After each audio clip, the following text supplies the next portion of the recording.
Thank you for this opportunity. Just want to let you know, like everyone know here, that this may not be a part of nutrient management strategy or anything, but this is one of the programs that we run from our unit, IEPD unit. It's an outreach program on deadstock management, focusing on-farm management. So but the idea here is like we want to know the consultants that what are the information available and where to look for it if you ever come to a situation where you have to help your client. So that's just the idea here. The goal here is to reach out to all these commodity groups, livestock and poultry commodity groups, and we have done some meetings already. Sorry, yeah.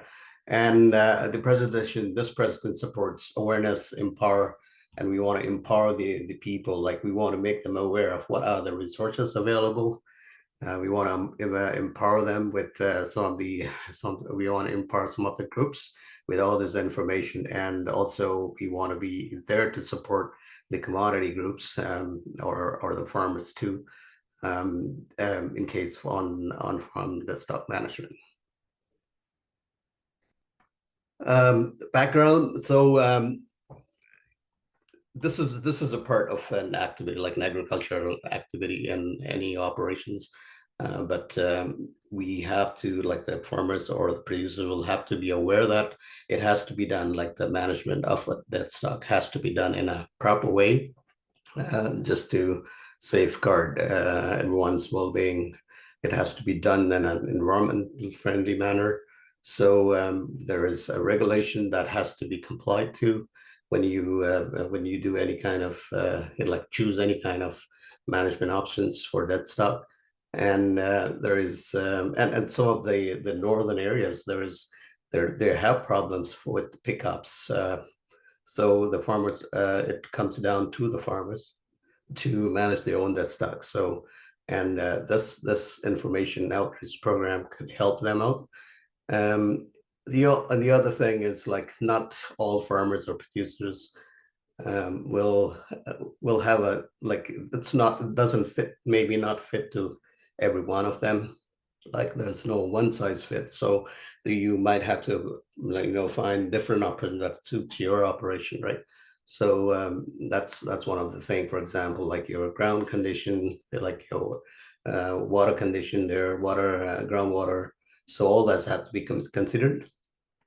And the big thing is here, like regardless of all the options, like whichever option you choose, you have to comply with the regulation. Next. The context. This is something like we want to do, particularly like that. We like to focus on EA here, which is the environmental authorization, where the commodity groups can help farmers when there are certain agricultural, like catastrophic situations such as barn fires and stuff. So basically this is basically the commodity group helping the farmers or the producers. So that's what will this whole presentation will help in the long run. Next.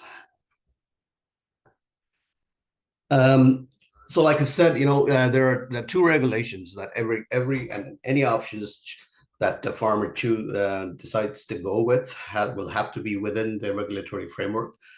Within two regulations, particularly 10609 is the on-farm management regulation, and the other one is the 105.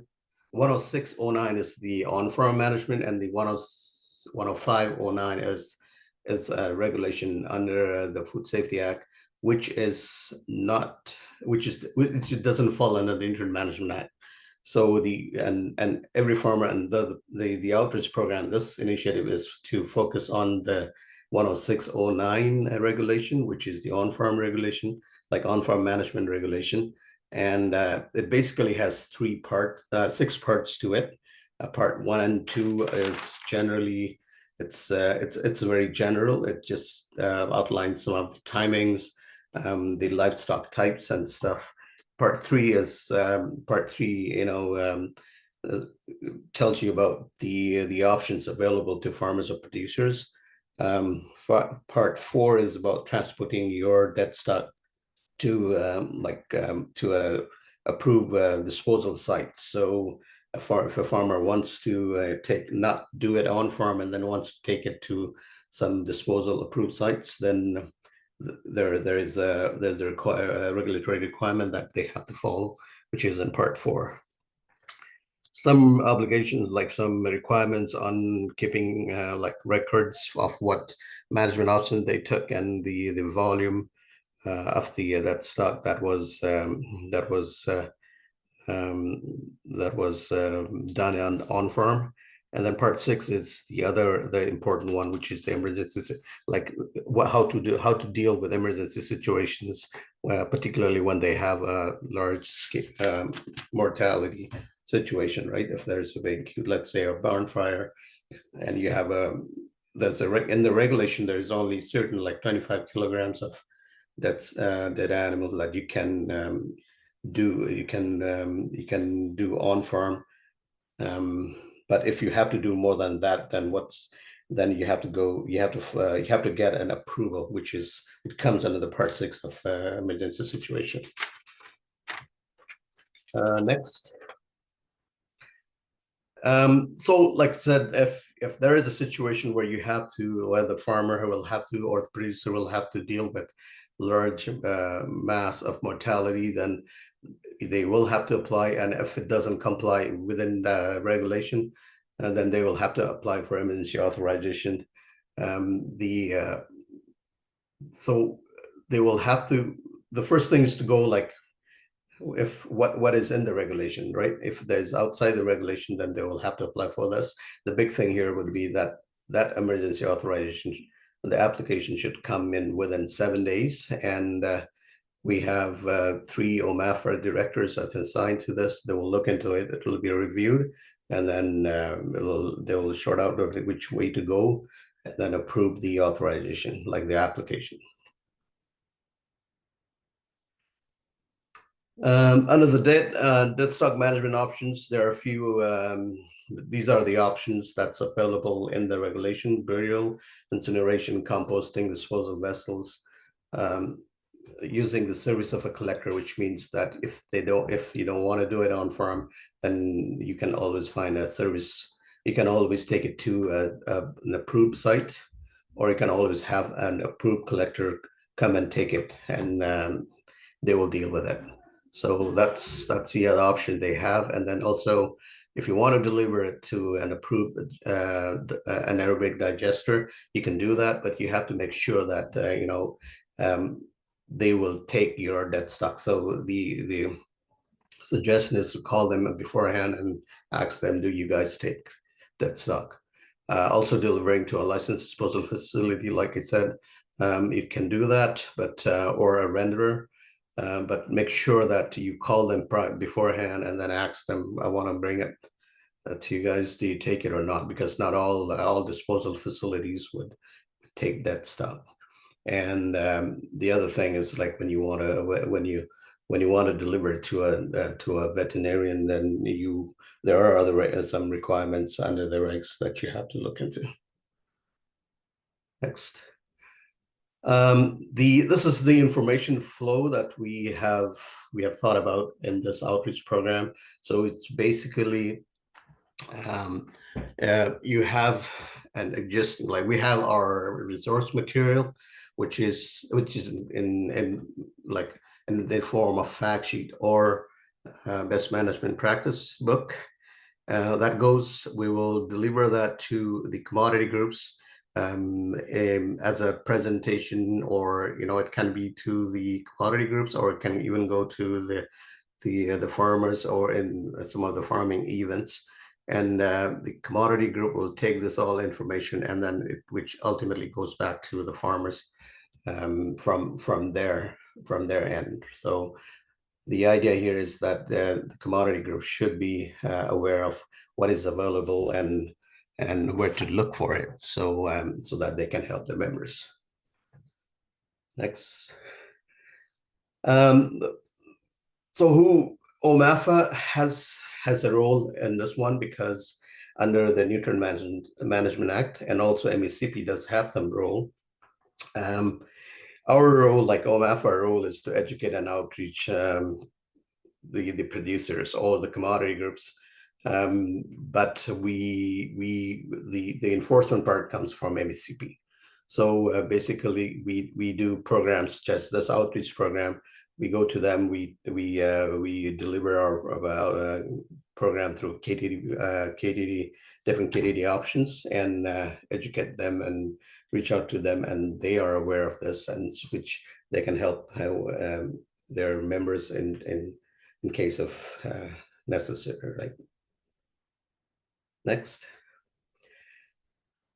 So this is the list of the information that's available online. These are all the fact sheets. So there's a BMP book at the end, but most of these are fact sheets. These fact sheets are very helpful, and they're all based on the regulation 10609. So these are all available online. It's good to know where to find them and which one to find them. They're very specific to different sections in the regulation. For example, if somebody wants to know on like bin composting, there's a fact sheet on it, right? If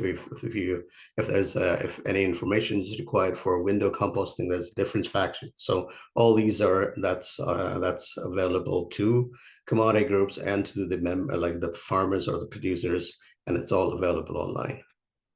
Next. This is our one pager, I would say. This is a flow chart that it's got two parts here. The first part is about all the options listed or set out in our regulation 10609. It basically gives you the burial, the composting, disposal vessels, and some of the factors are listed there under it, so that the farmer can have a quick look here, and then decide which way to go. And then the second part is kind of decision making there. So the first, if you want to do on farm, then you just proceed. If you can do it under the regulation, that's fine. Just do it, go for it. And then if it doesn't, if you have to have an emergency authorization, then you have to apply for. The farmers will have to apply for the authorization. Approval from the director, the OMAFA director. Next. So this is basically what's meant for commodity groups, because at the end of the meeting, we wanted to discuss what would be the best way to reach out to their members. So probably not that important here in this meeting. We'll just skip yes. And this presentation was supposed to be like my colleague Amber and myself. He's been doing this program, like this presentation, but she couldn't join today. So if you have any questions, you can always give one of us an email, reach out to us, and we'll see if I can help you. That's pretty much what I have, Janet.